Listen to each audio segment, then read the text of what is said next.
kini berada di RCM Restoran dan Catering yang terletak di Grace Court, Sembulan, Kota Kinabalu. Di sini ada nasi kuning.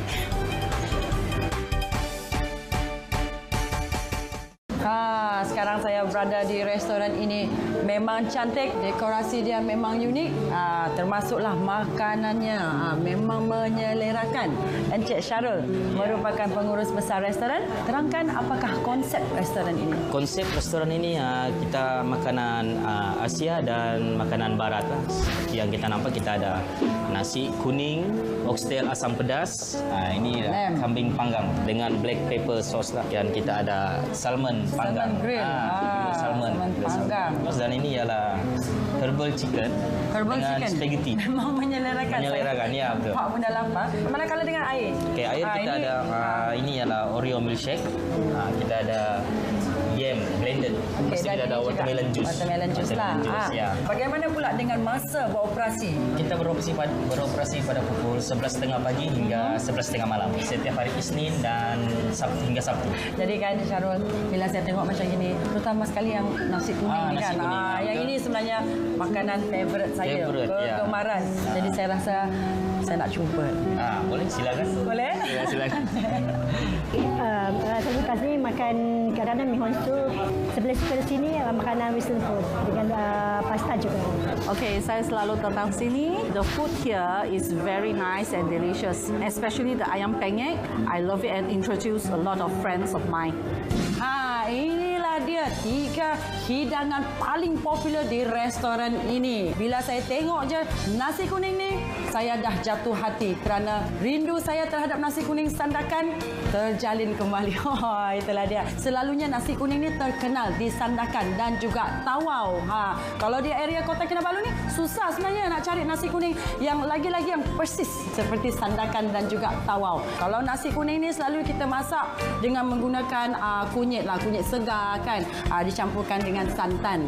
Lepas tu yang ni ikan tuna yang digoreng dan kemudian diletakkan sambal lah. Ini sambal istimewa ni lah yang sebenarnya yang bagi pada makanan ni. Sekarang saya nak rasa pula.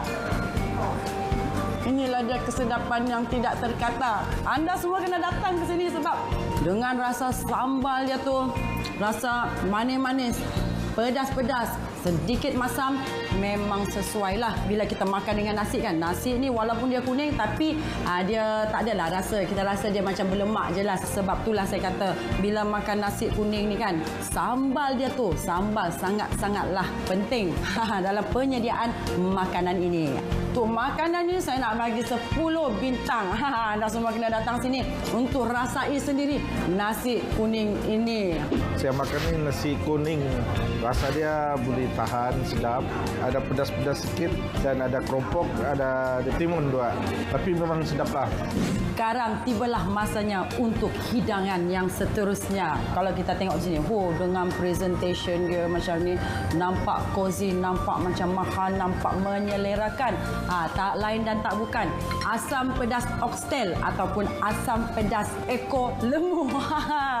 Selalunya asam pedas kuah dia tu macam banyak lah. Yang ini kalau kita tengok berkuah juga tapi lebih pekat, lagi likat dan tidak sebanyak macam asam pedas yang selalunya kebiasaannya kita tengok. Selalunya bila kita pakai ekor lembu tempatan kan, selalunya saiz dia lebih kecil berbanding dengan yang luar negara. Sebab yang ini saya dengar dia diimport daripada New Zealand. Wah, jauh.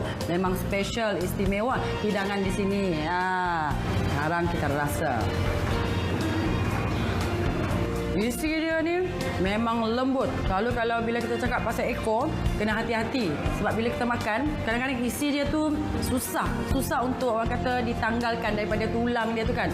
Tapi yang ini bila saya cuba nak tanggalkan isi dia tu dengan lembut dia, macam ni lah. Memang lembut. Rasalah orang kata oxtail dia tu kan dengan rempah ratus yang ada di dalamnya memang terbaik lah.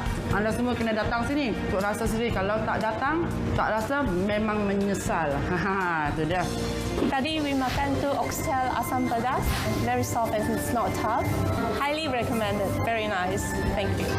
Seterusnya, ini dia hidangan baked mussel with cheese. Ya, ini cara masak dia. Sebelum dia bakar tu, dia campurkan dulu dengan ramuan. Sebagai contoh, bawang. Dia letak cheese dengan krim. Kemudian barulah dibakar. Selepas dibakar, jadi kita akan nampak di sini cheese dia mencair menutupi kupang ini nih. Sekarang mari kita rasa. Kita nampak. Ambillah juga sebab sayang kan. Ada cheese, ada krim dengan ramuan-ramuan dia. Sekarang saya nak makan.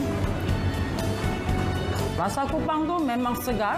Lepas tu daripada kupang ni dia memberikan rasa masin. Kemudian dia rasa manis.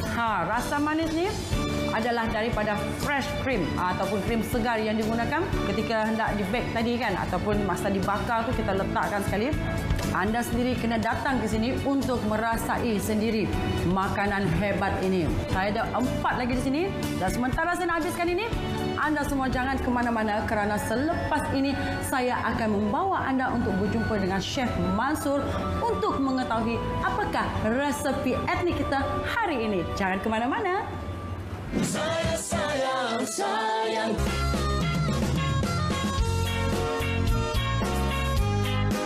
Terima kasih kerana masih bersama kami di rancangan Wow Sadaplah. Chef? Ya. Kita jumpa lagi. Jumpa lagi. Jadi untuk resepi etnik kita pada hari ini adalah istimewa, khas untuk untuk minum petang. Minum petang, ya betul. Jadi inilah dia. Ya. Resepi kita yang dipanggil tumpi ubi kayu. Tumpi. Ya, tumpi. Biasa kita panggil tumpi. Kemudian ubi kayu biasanya dimakan, rebus, kadang-kadang dia digoreng, digoreng. Ini hari kita tumis dengan macam tumpi lah, ya. Nanti kita tengoklah kan apakah itu tumpi kan. Dan ini adalah daripada suku kaum Tidong di Tawau. Itulah dia. Ya. Jadi kita boleh mulakan dengan bahan-bahannya. Bahan-bahannya ialah ubi kayu kan. Sangat senang. Ya, sama. Tapi ini ubi kayu jenis kuning ya. Sebab dia lebih lemak sikit. Lebih lemak ya. Dan bila dikupas jadi inilah dia. Inilah dia jadi dia ya. Inilah jadi dia. Ini kita kena parutkan. Biasanya kalau orang parut begini kan ya. Dia macam ni ya. Senang sikit. Nak tunjuk sikit. Tunjuk sikit. Begitulah kan. Macam ni lah. Macam ni lah. Depan ni dah ada. Kita panaskan minyak. Panaskan minyak, masukkan ini kan ya. Yang sudah diparut ya. Pastikan minyak panas lah ya. Panas. Jadi dia macam digoreng jugalah. Ya, digoreng lah dia macam ni ya. Ini dia, kita campurkan semua ubi kayu tadi. Jadi kita nampak dia macam bersambung. Bersambung ya. Dia sebab ubi kayu dia mengandungi kanji ya. Kanji. Kita masukkan sedikit garam jangan banyak ya. Masukkan sedikit garam banyak. Okey.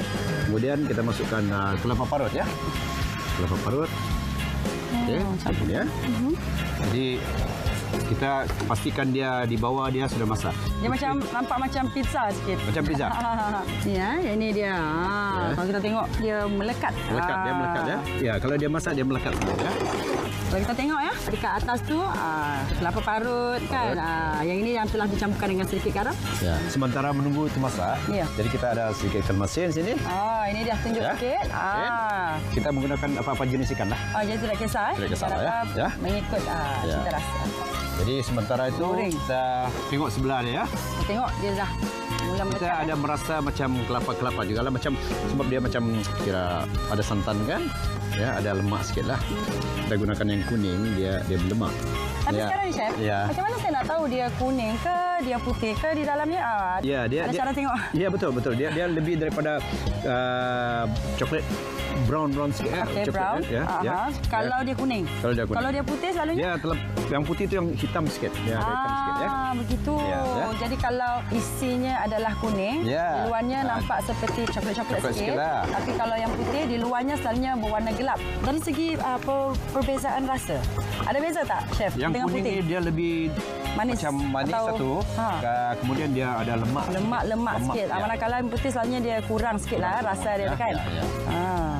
Macam ni kita di bawah dia, dalam dia pun sudah masak. Sebab kalau dia garing-garing di luar ya, sebelah luar ni garing, di dalam dia memang sudah masak. Jadi itu cara untuk kita melihat ialah kalau dia keras, garing, maksudnya di dalamnya pun sudah pun masak. Sudah masak, sudah masak.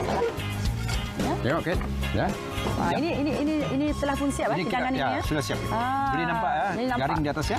Garing-garing ya. Okey. Chef, saya nak tanya sikitlah kan chef. Selain daripada kita boleh menggunakan ubi kayu yang berwarna kuning ni untuk tompe, boleh tak kita guna untuk masakan lain tak? Boleh, tapi kebiasaannya ubi kayu ni memang senang dimasak. Satu, dia direbus ya. Dimakan begitu saja masa kita rebus dan kita boleh makan begitu saja. Biasanya kita makan dengan ikan masin ya. Ikan masin. Tapi ada juga yang makan dengan susu pekat. Ada juga dengan susu pekat. Itu secara moden lah. Ya. Jadi kita tuangkan ke. Tengok dia bersambung kan. Macam pizza. Ini pizza orang Sabah lah ni. Okey kan, dia sudah siap. Jadi selain daripada kita masak macam ni kan, jadi kita boleh masak juga rebus. Seperti yang saya katakan tadi, kita boleh makan dengan ikan masin juga. Jadi sekarang kita gunakan ikan masin, kita boleh taburkan di atas ya. Ini adalah makanan tradisi ya. Tapi kita gunakan sekarang ni menggunakan kuali apa semua ya. Macam masak dia lah kan. Biasa kalau di rumah. Okey. Jadi kita taburkan sedikit kelapa lah ya. Kelapa parut ya. Kelapa parut ya. Bukan saja untuk perhiasan tetapi juga boleh memberikan rasa. Boleh rasa ya. Jadi sekarang ni chef saya nak cuba ya. Ya. Dan memang kita tengok dia macam melekat-lekat sikitlah. Ini ubi kayu. Ubi kayu kemudian, dengan yang ini adalah ikan masin. Ikan masin telah digoreng. Dan kita nampaklah juga kelapa parut. Cuba kan. Sekarang saya nak rasa. Cuba rasa. Dia rangup. Garing-garing kan.